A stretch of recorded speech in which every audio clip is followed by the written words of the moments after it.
Good morning, everyone. Thanks for joining us today.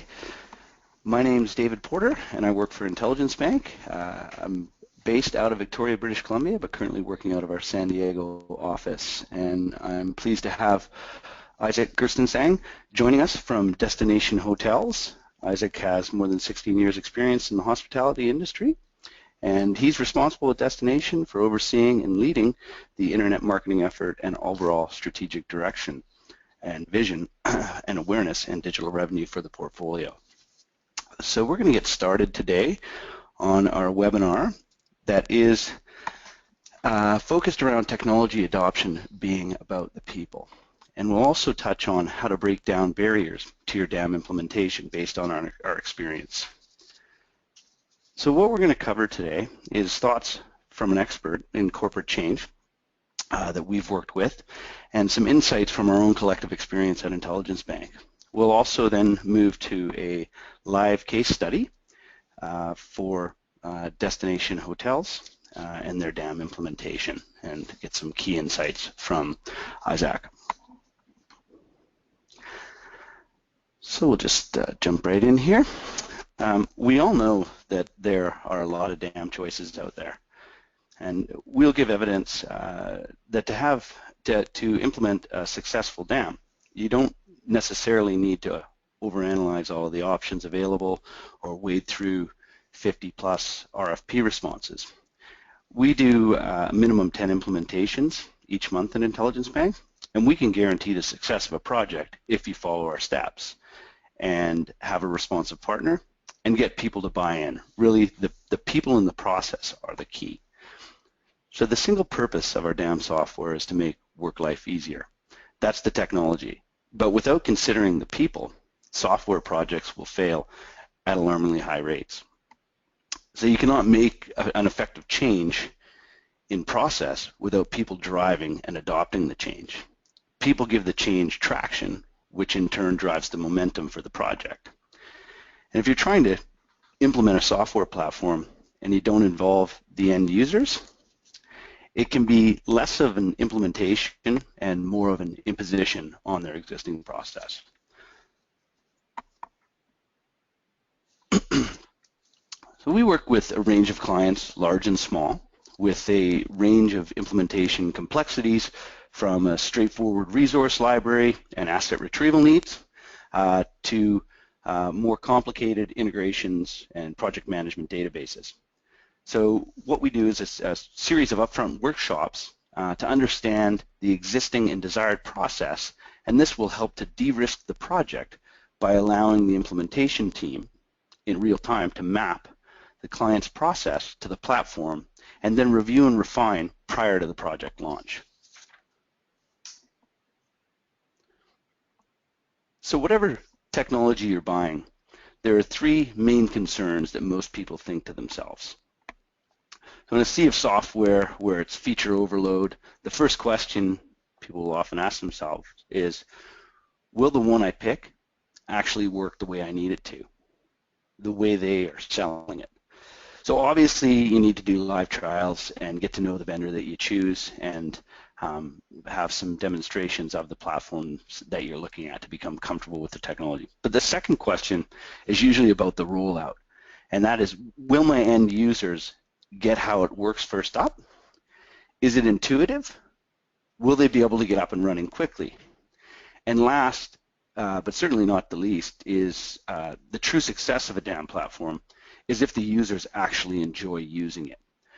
Not that they use it because somebody's forcing them to use it or they have to, but the software actually helps them to save time and money, and they use it as a part of their process and not create a separate process, separate processes to work around the technology.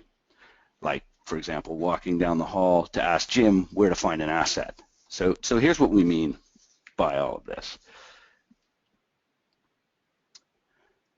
So Intelligence Bank is very passionate about ensuring our clients are successful with their DAM rollouts. And that's why we've engaged Todd Warner, who's an organizational learning specialist, to help our customer success team truly understand how organizations embrace and manage change, and that includes technology.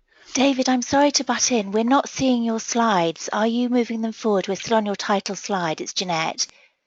Uh,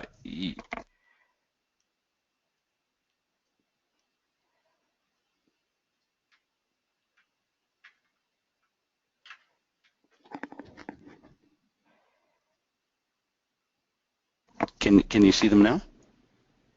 I can see them now. Thanks, David. Okay, so I apologize.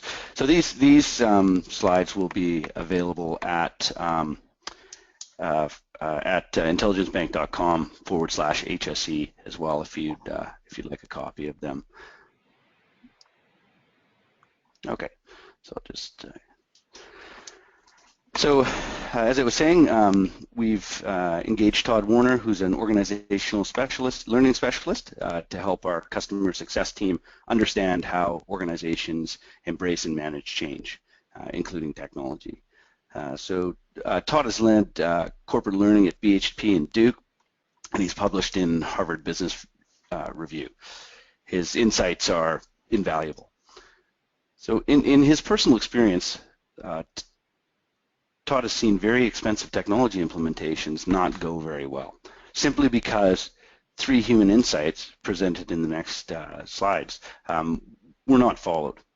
As a result, instead of software helping a process, in fact, what they did was cause users to go underground and create side processes that didn't involve the solution. So we have a full blog post on this, which you can read at intelligencebank.com/HSE. But in a nutshell, this is his advice for implementing a DAM. So moving away from what and towards why. So why is one of the single greatest conversations missing in most organizational evaluations of technology. As organizations try to move faster and faster, they focus vigorously on the what. And we need to centralize our images. We need a DAM. We need better search. We need to approve images before they go out the door. So we need to try to rebalance this focus and build all of our work and change around developing a very compelling and clear why that resonates with the different groups of people that are going to be affected by the change. So in essence, change is a learning problem. If we reshape our orientation of change from technical specifications to being about embedment and execution, we'll start to understand how learning needs to be a centerpiece of all organizational change. We need to honor how people work and find value in their work and use technology to retell their role in a bigger story. So if we allow people to localize the process, they will fix a lot of the implementation challenges that cause problems when adopting new technologies. So a good why makes change a logical extension of their own effectiveness. In other words, if people understand and buy into the why, they'll adopt the new process more readily. So keep it super simple. Focus on core routines that will enable quick uptake and input. So most technology platforms are built on abstracted processes and then imposed on how people really work from the top down. So we can change that. You can't drive technology adoption and the success of your project by including a series of e-learning modules in something that's forced onto the end users. You need to either get technology that's simple enough to be seamlessly integrated into how people really do work and include those users and influences early on, or work with people to focus on the routines that need to shift to enable the uptake of more complex technological systems. So organizations are built on routines, and these are implicit ways of meeting, delivering, and prioritizing. All of these routines emerge from expectations and ways of working that are fundamental to people in their tribes, which we'll discuss next. People guard these routines, and building technology adaptation is the actual routines that people need to address impacts, uptake, and it improves effectiveness almost immediately. So people are tribal. Even in the largest organizations, people look to and take cues from the people around them. So if we're going to have more effective changes in the 21st century, we need to learn to work with tribes and their influencers. Most changes try to leverage hierarchy to move work processes. But the key to moving work processes requires us to identify and leverage the key influencers that will shape the uptake locally.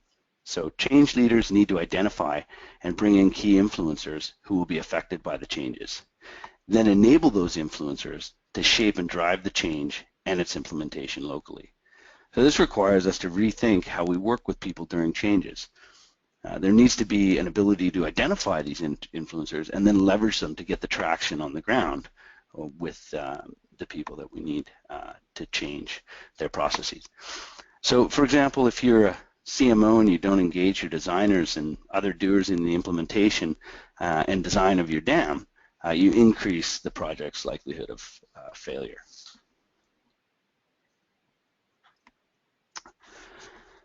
So selecting a dam vendor can be overwhelming. Obviously, someone at your company needs to take a leadership decision, but making it solely about the analysis of features and benefits can leave the project open to risk of failure. So, sending out an RFP to 50 plus potential vendors may be an indication that you're not sure what you're looking for. All dams are not created equal, and it's important to refine your requirements and narrow your focus to avoid creating a project on top of your project. So finding 3 to 5 vendors that meet your requirements, find 3 to 5 vendors that meet your requirements, and then take advantage of the live online demos and live trials to get first-hand knowledge and comfort with the software. And involve your key influencers in the trial. They'll become the early adopters for the project, the agents of change within your organization, and the evangelists when you roll out. So when you include stakeholders from multiple areas of your business, you expand the reach of ownership across the organization, and this is going to pay dividends when you launch. And a dedicated consultant at your vendor of choice can also help with this process and ultimately ensure your project is a success. So DAM platforms are successful when they consider people and process. So people and process should be considered at each stage of the implementation. If your implementation that includes involving influencers, end users, and other groups. So if you're not accounting for people in the implementation phase, then you're imposing the project on them, and that's less likely to result in success. So influencing the uptake right from the planning stages of the project.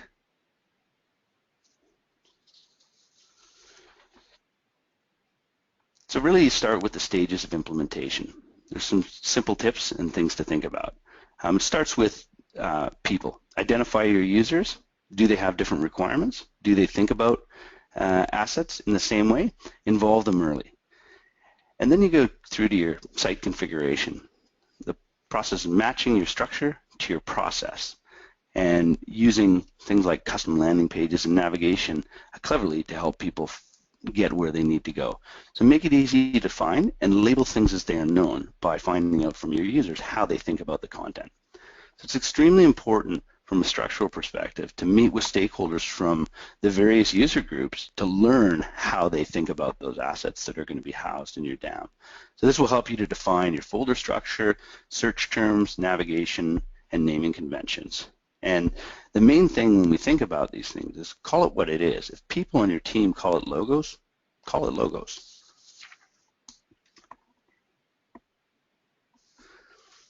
So just drilling down a little bit into keywords, filters, and metadata, it must incorporate the way people think about the assets or they'll never find them. So there should be some good involvement of people at this stage of the implementation to ensure that we are using the conventions that are familiar to people within your organization. And in order to effectively apply effective filters and keywords, you need to think about how your users think about the assets and talk to them about it. And that's the easiest way to do it, is to just ask them and involve them in the process early on. So you don't have to worry about all the features that you could have that you don't need. Adoption rates will increase the more relevant your DAM implementation is to its intended audience, the end users. Understanding what they need early will drive buy-in and ultimately the success of the project.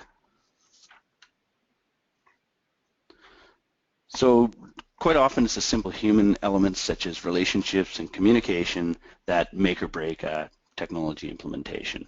And when it comes to DAM, being prepared for your DAM as the single source of truth, centralizing assets and connecting with other platforms as a part of the implementation can be key to the success. So to ensure your DAM doesn't turn into a glorified shared drive or a file graveyard, you need to think of it as part of your entire marketing stack. That is, how can your DAM technology integrate into your other marketing technologies so you can maximize the usage of your DAM? For example, with APIs, can you connect your DAM to your CMS? Can you integrate your DAM with single sign-on so forgetting passwords doesn't become a reason for not adopting technology? Ensuring the DAM has a robust API is critical for a lot of DAM implementation success. But this translates into making people's lives easier and their jobs more effective. So we circle right back to the people. And then finally, having a responsive partner means everyone is invested in the success of the project. Responsive is having a partner who's prepared to evolve, have a transparent product roadmap, and prioritizes customer support. And really, at the end of the day, an attitude that your success is our success is key. So it all starts with the communication. So the importance of communication in an organization is critical. And communication promotes motivation. Communication is a source of information. Communication plays a crucial role in altering individuals' attitudes, and communication helps in socializing, and it also can assist in controlling process. And finally, communication fosters ownership and buy-in within an organization. So when we look at launch and beyond, first, declare that email distribution is dead. That's right. No more sending files via email to internal or external users. Ensure everything is sent via the DAM. So second, you need to ensure that your files and your DAM is regularly updated. So when we launch a new client's Intelligence Bank DAM, we migrate all of their data, ensure their platform's filled with assets and ready to use. But after that, you'll need to ensure your DAM is kept up to date. So if you hold a corporate video shoot and you don't upload the latest product or staff images, it's sort of a one-way street to the DAM not being used. After all, if you're not using your DAM, how can you expect other stakeholders to do so? So as long as you keep everything up to date and your DAM updated, it'll be used. And then third, make your DAM interactive if you can by implementing and actually using features such as workflows and image annotations and commenting streams. Your users can engage within the DAM platform in order to get things done, and engagement will drive adoption and use. And so using your DAM will become just the default and unavoidable and even a necessary step in the overall creative process, which is precisely what you want. And then fourth, measure. Your DAM should come with some granular analytics on every file, each user, and overall activity on the platform that you can use to see what's working and what's not, and make some changes as your DAM evolves. So I'm going to now shift gears here to case study with Destination Hotels. So really just some questions for Isaac regarding how, in his words, how his DAM implementation worked and how he managed some of the things that we're talking about through his implementation. So welcome, Isaac. Good morning. Thanks again for joining us this morning. Much appreciated. Absolutely. So Isaac, could you give us an overview of your business and dam implementation? Sure, happy to. Yeah, so I work with Destination Hotels, and we are a hotel and resort management company. We have close to 50 hotels and resorts and conference centers around the United States, and we manage everything from a corporate standpoint, based out of Denver, Colorado, but we also have our properties really are very hands-on as well. In working through all of their website and e-commerce needs. But our website platform was kind of developed centrally, and then each property then manages it. And so from talking about the dam implementation, really we were looking for something that we could seamlessly manage our photos, be able to manage all of our different digital asset needs, and be able to seamlessly do that and manage it from a corporate standpoint, but also allowing each of our properties to really manage their own kind of worlds or sections of that digital asset tool as well. We have, like I said, we have over 50 plus properties that kind of are utilizing the tool. It was important for us that we were able to integrate with many of our third parties as well. Okay. Fantastic, thank you. So could you give us sort of an idea of what really drove your search for a dam platform?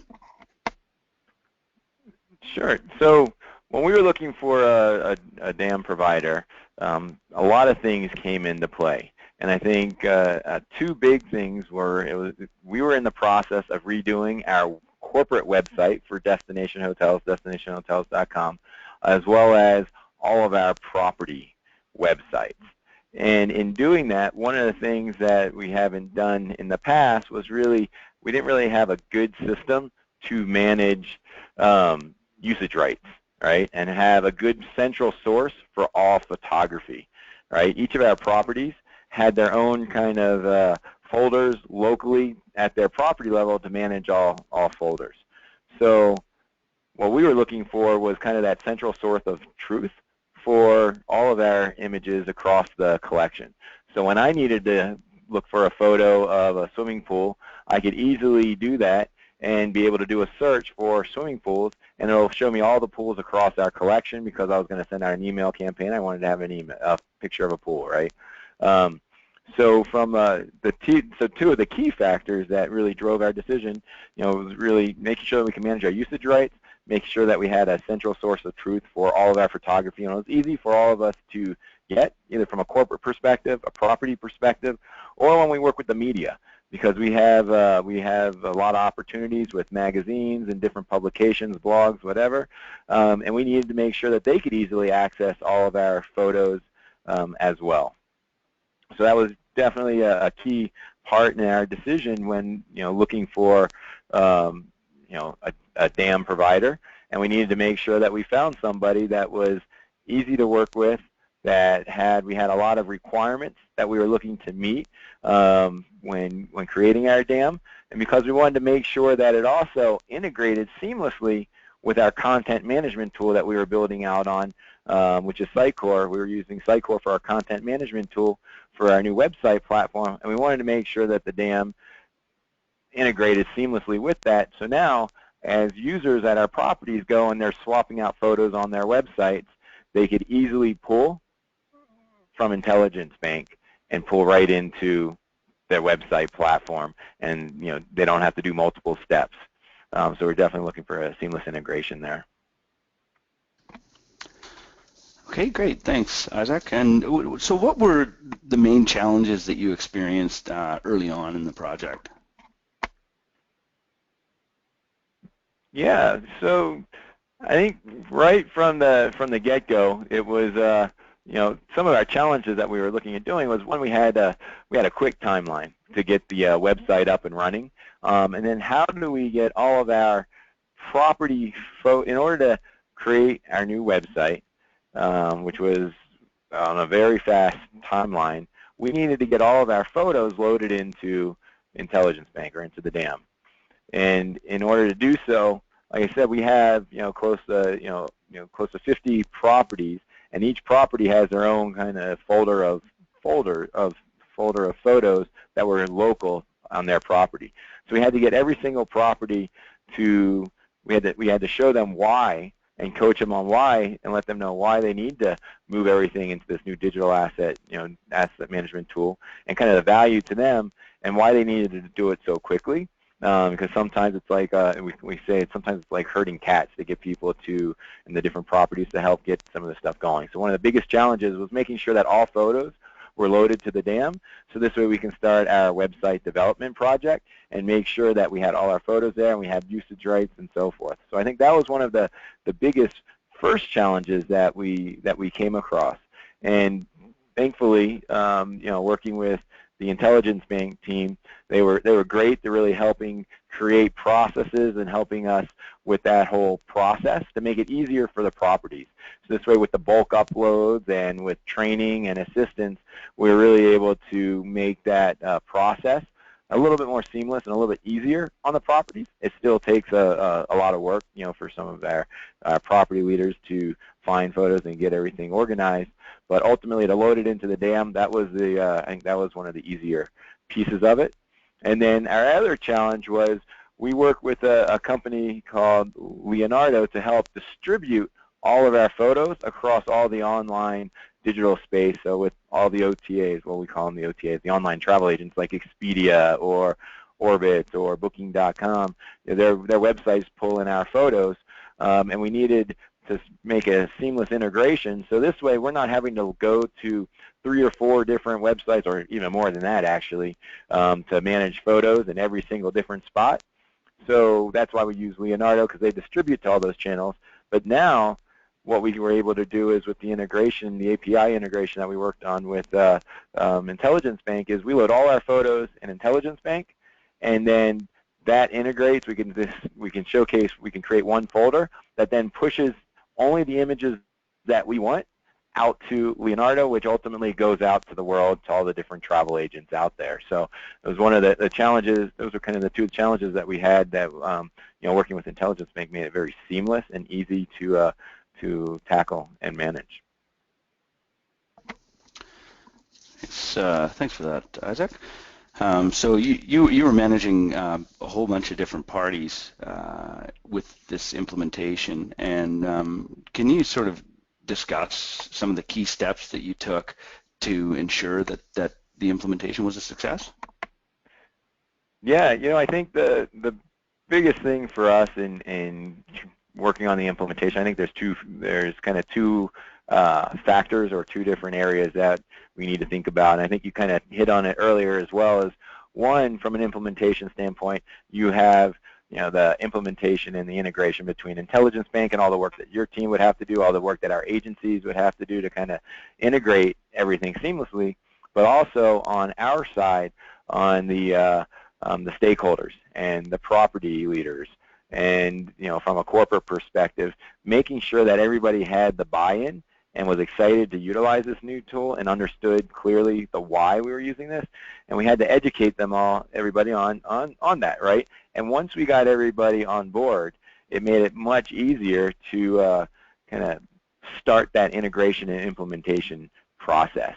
And we did that through many trainings that were provided to us, that we did with Intelligence Bank and then on our own, and talk to the different property leaders to really show them the benefits of using a tool like this, right?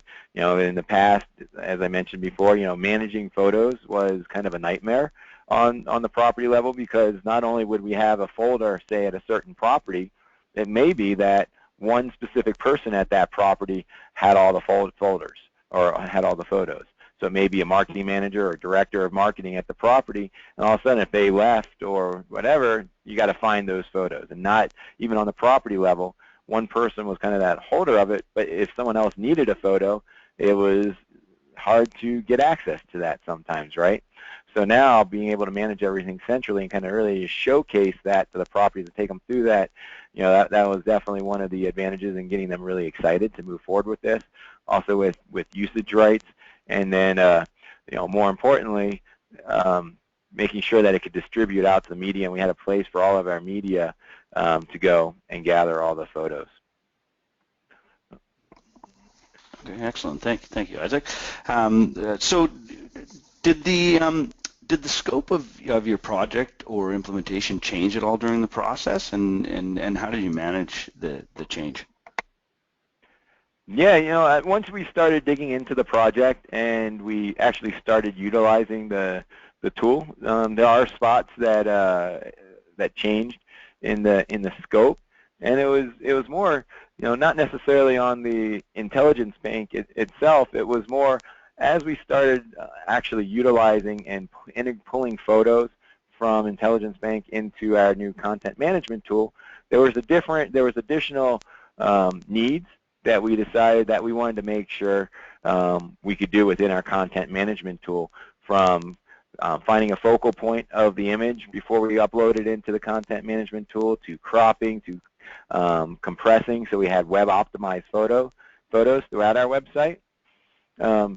So in talking to our web development team and Intelligence Bank, we came up with some great solutions, and the Intelligence Bank team was able to create was really able to step up to the plate and help us create some of those integrations that really work seamlessly now that we have them live, where we can now go into Intelligence Bank, pull our photos directly in there, which we were always able to do, but now within the content management tool, we're able to define that focal area, crop, compress, and make it very easy and seamless for our marketing teams on property to now import photos from from our DAM and easily put them now into our website.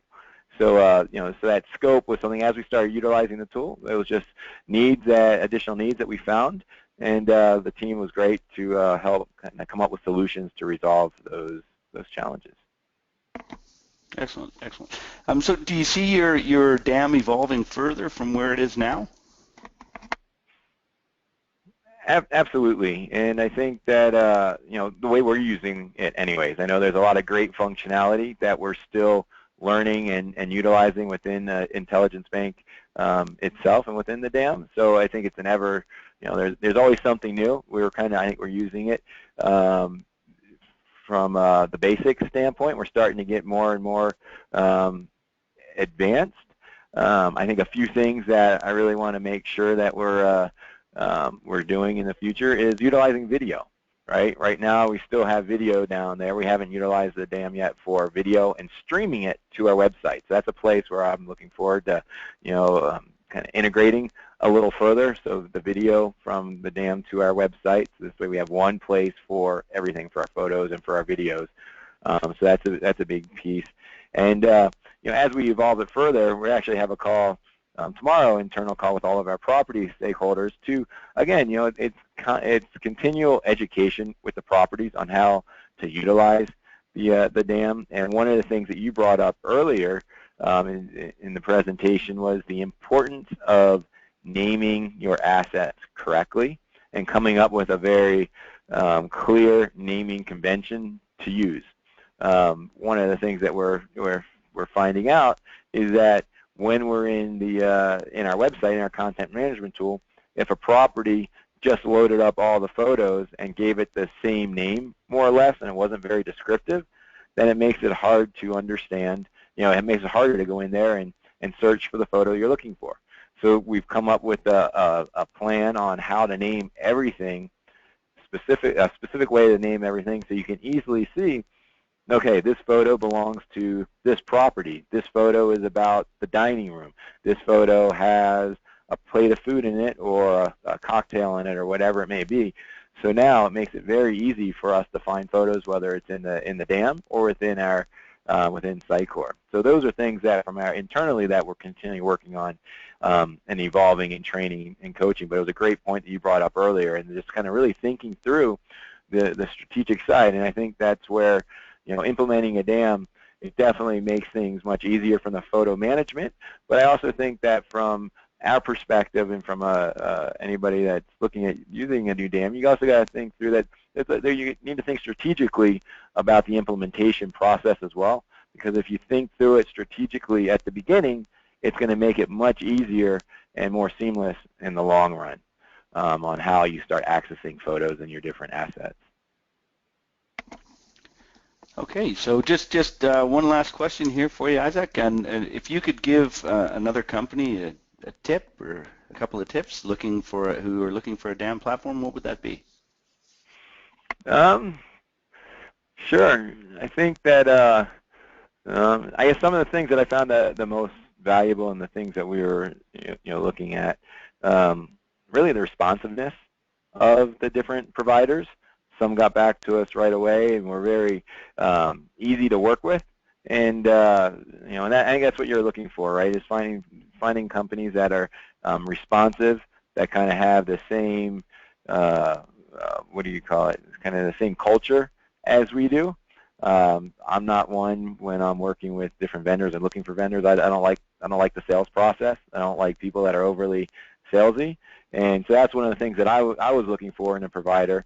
And kudos to you guys. It was very smooth, and I'm always looking for somebody that's willing to step up and help us come up with the solutions, kind of not just showcase the tools, but somebody that's really willing to, take a look at what are your needs, and then will help you define if they're a good fit or not, right? And kind of helping solve that solution. So that's one of the things I definitely would look for, is making sure it's a responsive vendor that's not just trying to sell you something, but is willing to work with you and help make sure that what they're showcasing is really what you need and can evolve to what you need as well.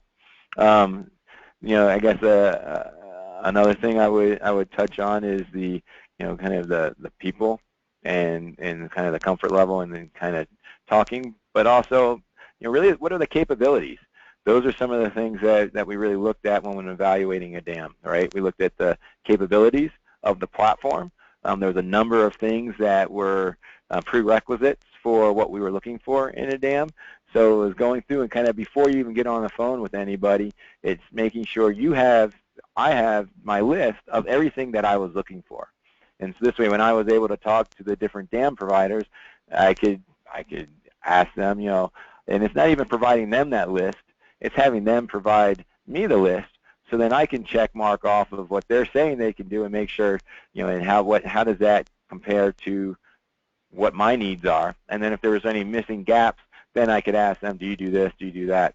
I don't always like to give my list out front, because then everyone says sometimes that they can do everything. So it's more interesting to find out what can you do, and let me see how it matches my list. But that's where making that list ahead of time was crucial, right? And that's is kind of a tip in looking at the different providers that we had, and I'm trying to think and then the price point obviously comes into play as well, and knowing kind of what is your budget ahead of time. And there is a wide range of budgets when looking at DAM providers, and so for me it was really understanding what each provider was going to be doing for the dollar that they were for that price range.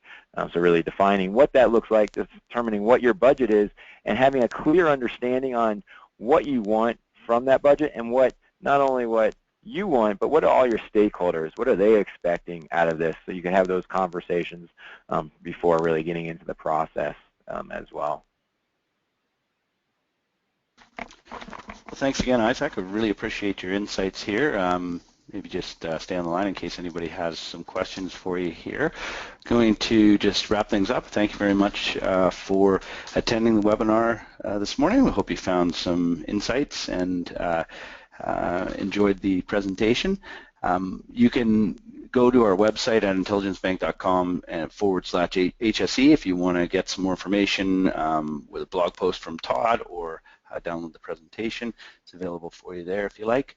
And we'll just open it up now for any questions.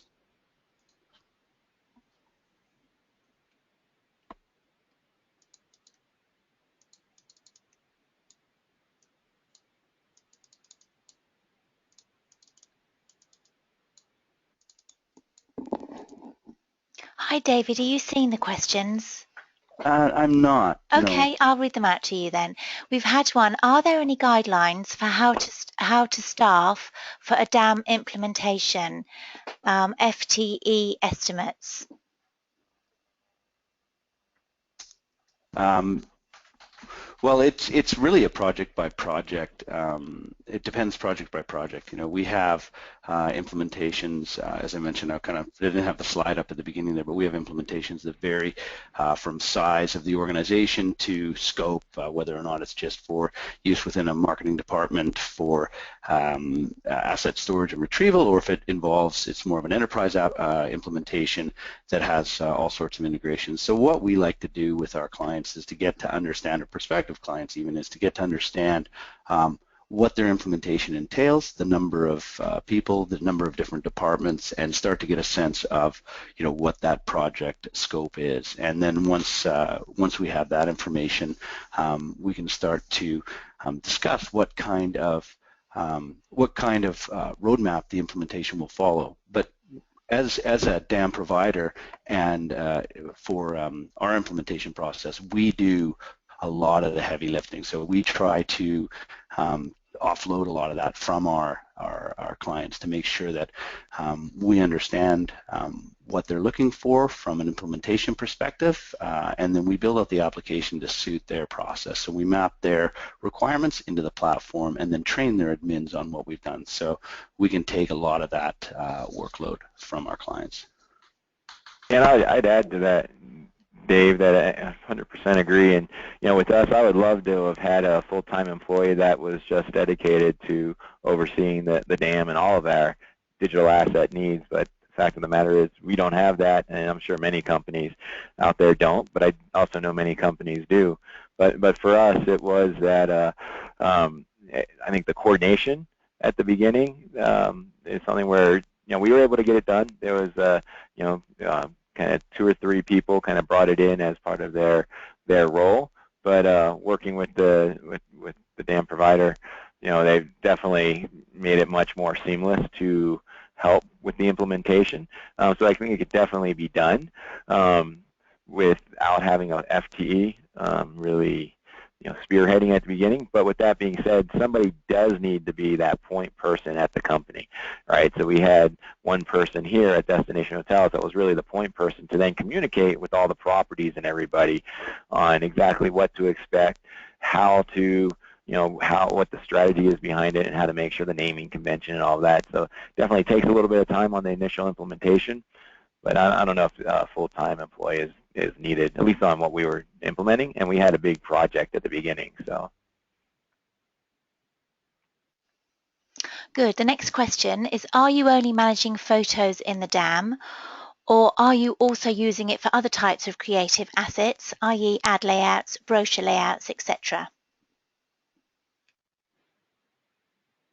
Is that for me? No. Go for it, Dave. I think that is for you, Isaac.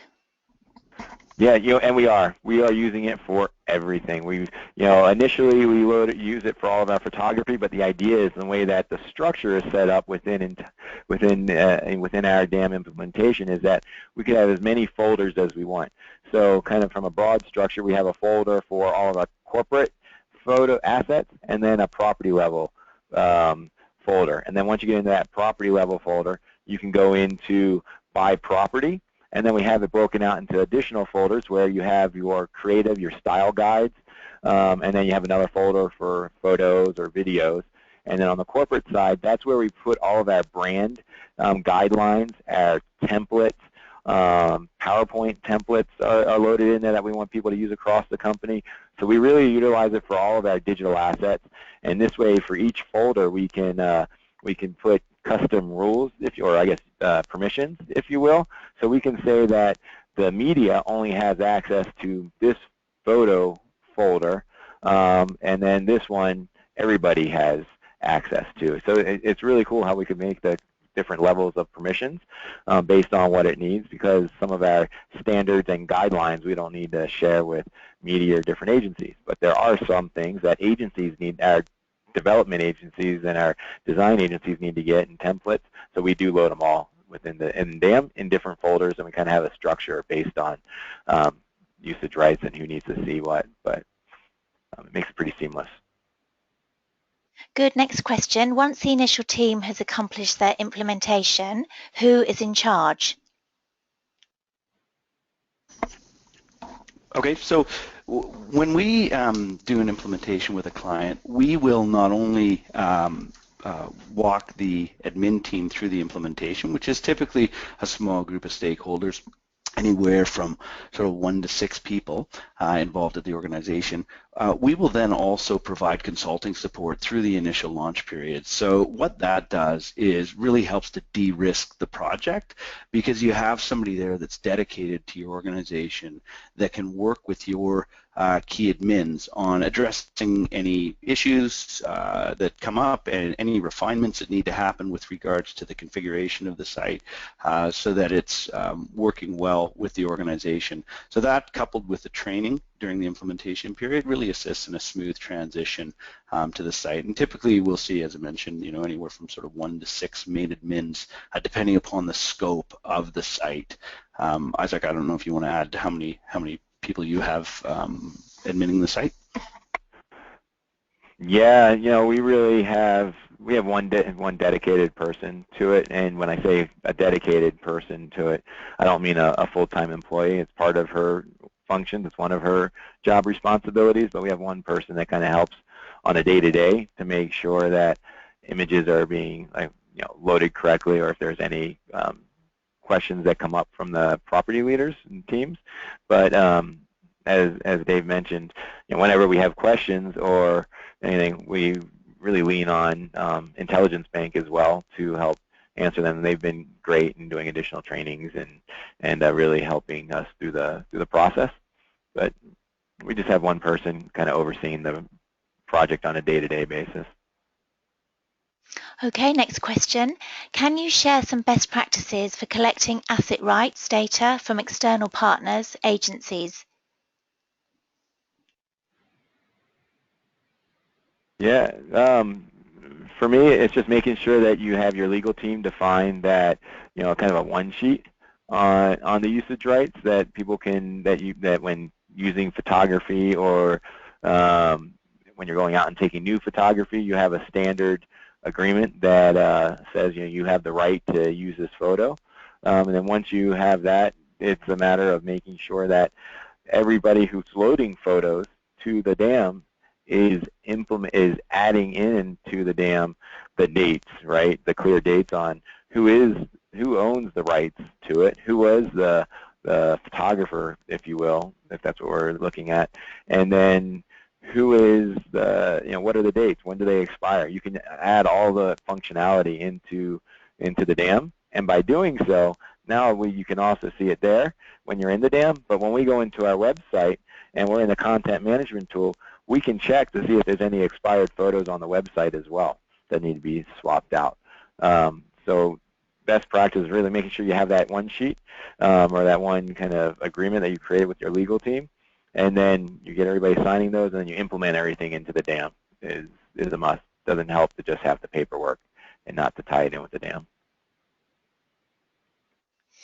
Okay, what are the other changes to be done to the images in addition to the focal point, crop, compress, etc., that you have mentioned already before the images are pushed from DAM to Sitecore?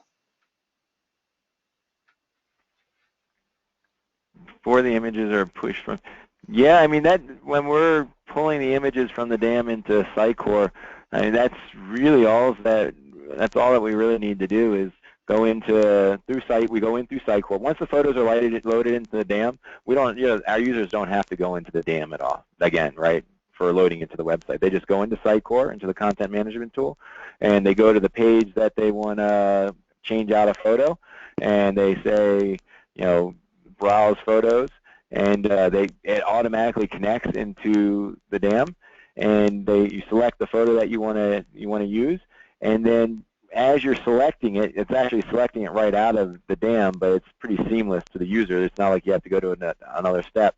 I select the photo of the pool, and then you have many options from compression to cropping to what is it, a JPEG? Is it, do you want to crop it to a specific functionality? And then you can also have the option of having presets. So for our marketing teams, we have, say, 50 different, which is a lot, I get, is, of different presets that we can have created, right? So for our homepage hero for the corporate site is one dimension versus on the property website. We have a lot of push marketing areas throughout the websites as well, or different image sizes, 200 by 200, 150 by 300, whatever it may be. We can load all those presets into the DAM, so through that cropping tool. So this way we can say when a property wants to go in there, they can look for that specific photo size. So the cropping, everything is done ahead of time, and then you can slide the photo to make sure that you've got the focal point where you want it. Crop it, bring it in, and then it's pretty seamless. So, but there's no, and I can't think of any other functionality in addition to that. Dave, I don't know if there's something I missed. No, I think you covered it all. Just maybe the conversion on the fly to the different image formats. Mm-hmm. Yep. Okay, next question. How would one go about questioning and surveying internal stakeholders when scoping a dam? Yeah, for me, when we started that process, we went out to all the key stakeholders that we know, or not all of them, but kind of a handful of our key stakeholders that we know utilize photos and would want the dam the most, and ask them what they were looking for. What are their pain points? What are their challenges? And what could make their lives easier? We had a few people that had just started with our company. They had used different dams before, and kind of asked what they liked out of their previous providers, and put that list together. And from there, we had discussions on, well, what do we need? What are we looking for as a company, and what are we looking for from the website development part? What are all the integrations that we're looking for, those touch points? As I mentioned, Leonardo pushing out to all the different channels on the online media world, how we're using it with Sitecore. So it's really kind of putting that whole list together. I'm having those discussions because getting them involved early on really gets them more excited to be a part of that process. And then when you go to roll it out to 50-plus properties, we knew we had that 10 or so key stakeholders that were also some from the property level and some from corporate level. Now they're hearing from their peers as well, the functionality and kind of how we vetted it out. It's not just coming from myself saying, hey, you got to use this and this is why. We made sure that their peers were, a few of the peers were ultimately involved in that decision process, and that gets quicker buy-in across the portfolio. Okay, what kind of customer success program do you have, and what has been the most successful part of the customer success journey? So for us, we have customer success managers that work with our clients to ensure that we are responsive to their requirements. And those requirements can be something that's very simple, from implementation, training, site configuration, inputting brand guidelines into dynamic pages on their dam, right through to managing the complex integrations and third-party relationships that our clients have with other technology providers. So really having our client success manager as a part of the DAM implementation team, or the virtual DAM implementation team for our client, is extremely important. And all of our client success managers know that the project success is their success. So that's their entire reason for being, is to manage the success of the client's project.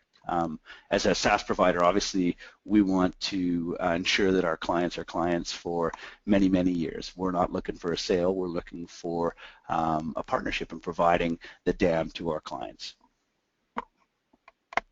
And we have recently won an award from a provider, G2 Crowd, who does evaluations of different software platforms, including DAM, as the #1 customer service provider. So just a little plug there for us. But we really do stand behind what we say, and we help our clients with their implementations from simple to complex. And that's the entire role of our customer success management team. And I could vouch for that.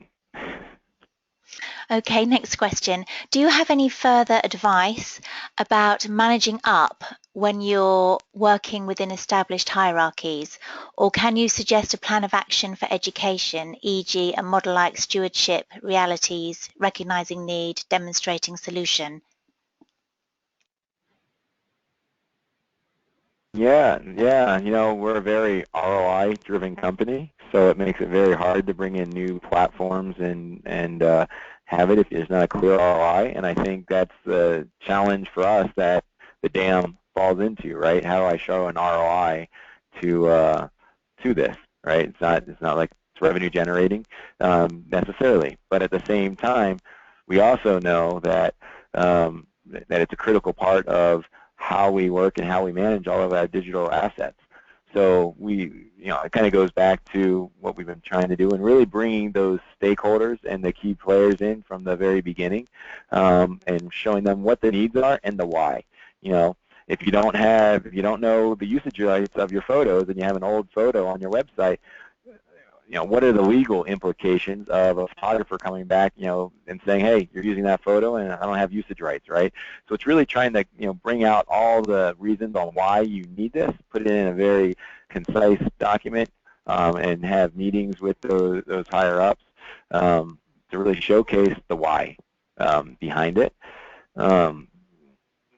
It was definitely, it takes a little bit of time, but I think in the bigger picture and once you kind of showcase all of the needs and the why, this one for us was as an easier one. The price was also one that was very, in a good spot to make it that it wasn't, that it made it look attractive as well. So I think between the price and everything else and the kind of showcasing all the why and the benefits to it, it helped with that process.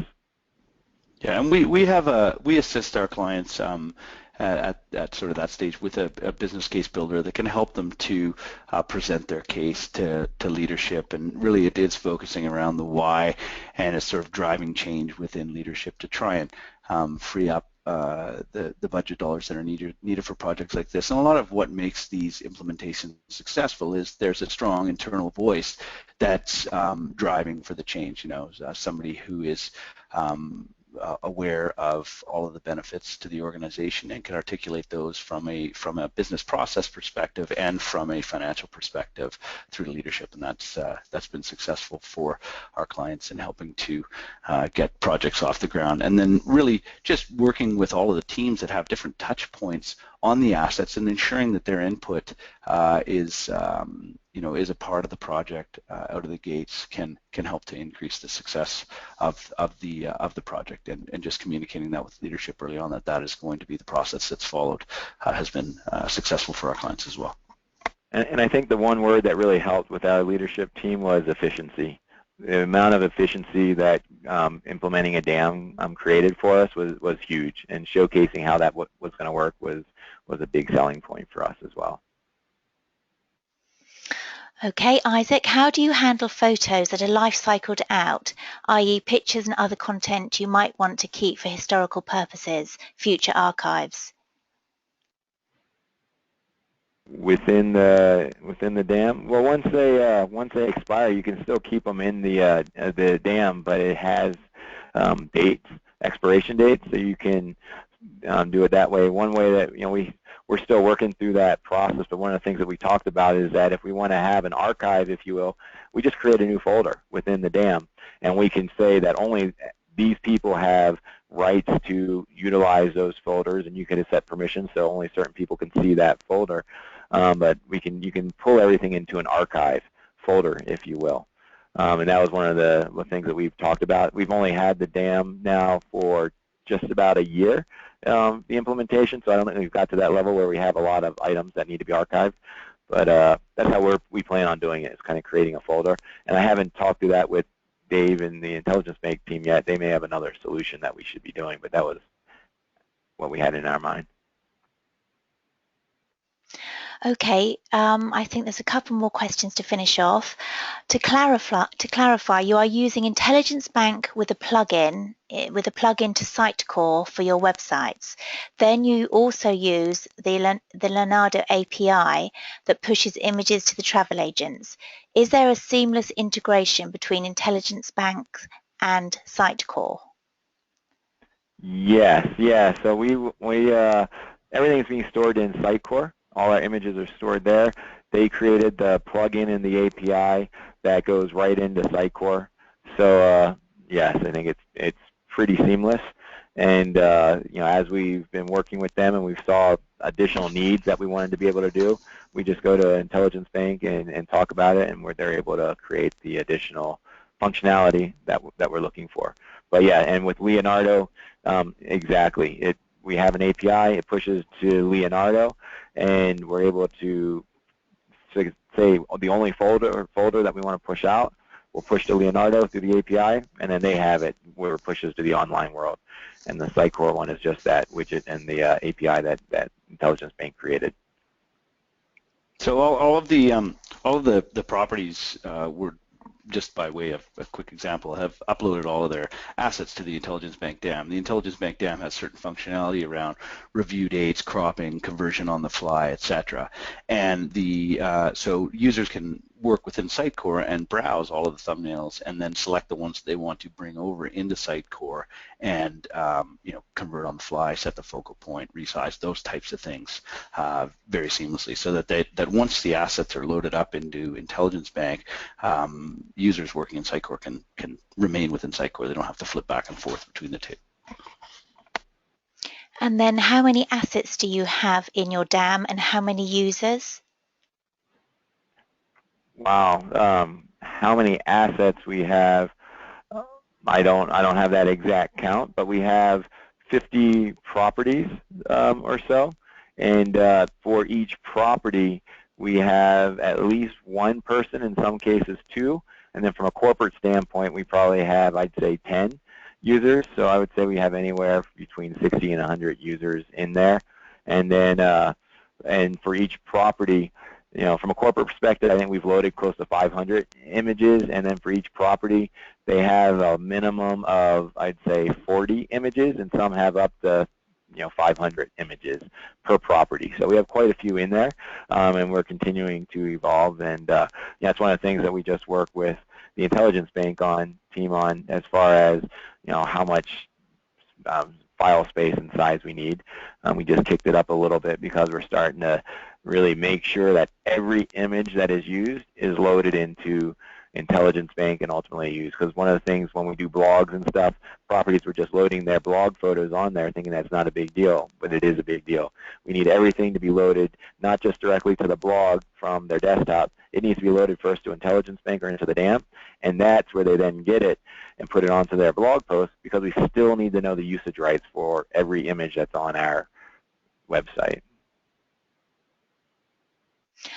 Thank you. And then one last question for David. Do you have any clients that are global and have assets loaded from all over the world? Yes, we do. So we have a range of clients, some that just work within North America, some that work from different regions of the world, some that use it to manage distribution relationships around the globe. And so they're typically those users or those clients are more loading up their assets from here, and then the assets are being distributed globally. So for example, we have a web to print plugin where you can create a template within Illustrator and then have certain fields modifiable within that template, and then they push them out to the various regions of the world, and then people can localize them based on the local content for a particular brochure or whatever the template represents. We also have clients that manage franchisees within Latin America and Caribbean from North American installation.